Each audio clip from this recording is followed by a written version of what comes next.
Hello folks and welcome. I've seen some confusion in regards to the neutral items in Dota 2, and specifically how they can improve your damage output. So to help sort this shit out, I decided to test them. If you play games for 40 years like myself, or have any clue about games for that matter, you know that DPS is the accepted value to measure overall damage output. The point of this video is to find out what items improve right-click DPS compared to others in their respective tiers. What this video is not, is saying what items are the best. That is way too subjective and situational.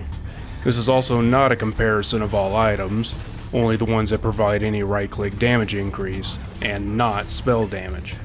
This hopefully sheds some light on what items to look for, and how to not be a selfish prick when divvying them out among your team.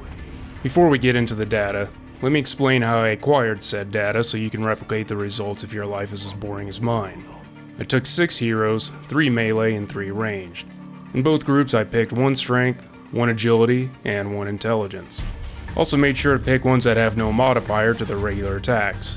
Because level versus when you get any item is too variable, I maxed out their levels and gave them no other items. I then measured their DPS for exactly 1 minute on a target dummy. This gives a stable reference from which to compare the items. I then used every damage-adding neutral item on all 6 heroes for exactly 1 minute and took the difference from the base. All these items spread across 6 heroes is a lot of numbers, but don't worry, I did the math, and also came out with a few surprises in the end. For the melee heroes I picked Legion Commander, I guess she looks cool, Ember Spirit, and his might as well be twin Void Spirit. For the ranged heroes I've got everyone's favorite G-MILF, Snapfire. And not that there's a whole lot of choice for ranged strength heroes. And for agility, what the fuck happened here? I'm not sure if I should be turned on or donate to the Make-A-Wish Foundation. For agility we have Mirana, and the conservatively dressed Queen of Pain. With all that out of the way, let's dive into the items. For the tier 1 items, it was a little hard to crown a clear winner, but the bottom of the barrel is a little more defined. I must note that I could not purchase an ironwood tree in the demo area, so I got 6 ironwood branches.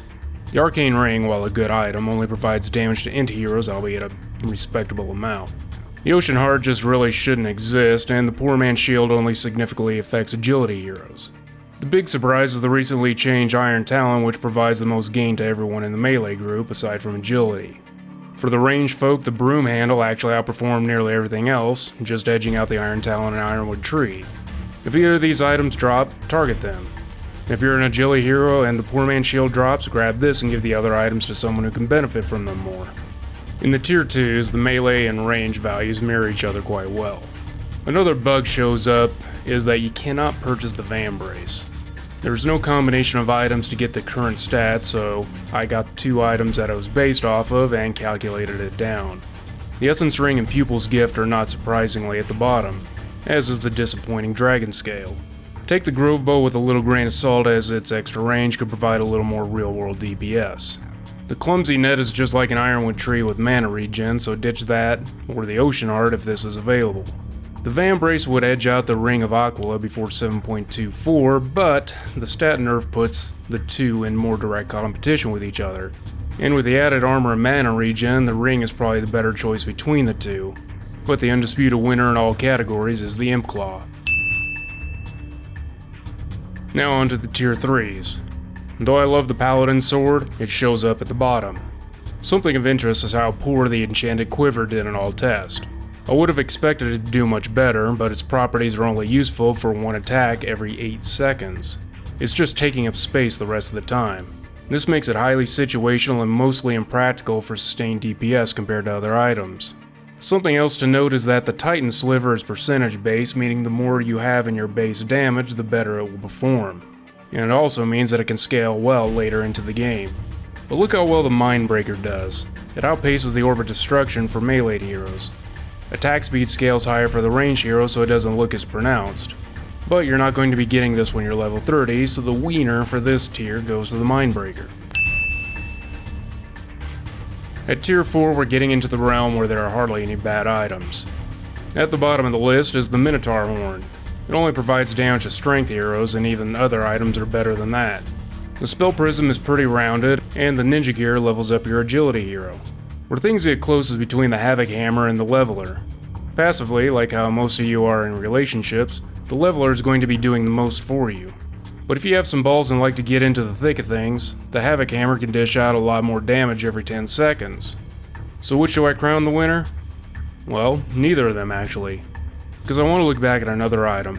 The Illusionist Cape creates an illusion that lasts for 30 seconds and has a cooldown of 30 seconds, which means you can have it up 100% of the time and do an extra 50% more damage. It's also the tankiest illusion in the game at only 150% damage taken, and it doesn't cost mana. I know this video is supposed to be about passively providing DPS, but you'd have to be a freaking retard to not take advantage of this. It'd be like having a Ferrari and only using it to drive through school zones. Factor using this in and yeah, it's not even close. Given the added bonus of utility and deception, the Illusionist Cape is actually one of the best items in the game. I might do a video in the future about how its passive helps illusion heroes like Chaos Knight, Naga, Terrorblade, whatever. And finally we're on to the tier 5 items. These are items that are meant to get the game over quick if you suck and your match has lasted over 60 minutes. Riding Bitch is the Fallen Sky, followed by the Ballista and the Book of the Dead. The Mirror Shield creeps past them, but the other items take off from here. If you're an agility hero in the Trident and the Apex drops, don't be a douche. Take the Apex and let someone else have the Trident. Same argument can kinda be made for the Stygian Desolator. The Pirate Hat comes in strong but cannot match the power of the SG. It is, however, an incredible item for someone like Slardar, whose abilities proc after a certain number of attacks. The clear winner is the Stygian Desolator, but for shits and giggles, we're gonna go back to the Book of the Dead. It has a really strong active, and who the hell doesn't giggle when they shit? Now the uptime percentage isn't as good as the Illusionist Cape, but holy shit. Proof is in the proverbial pudding. I hope this helps give players a better understanding of how to distribute neutral items among their team, mainly the ones that are looking to augment their damage output.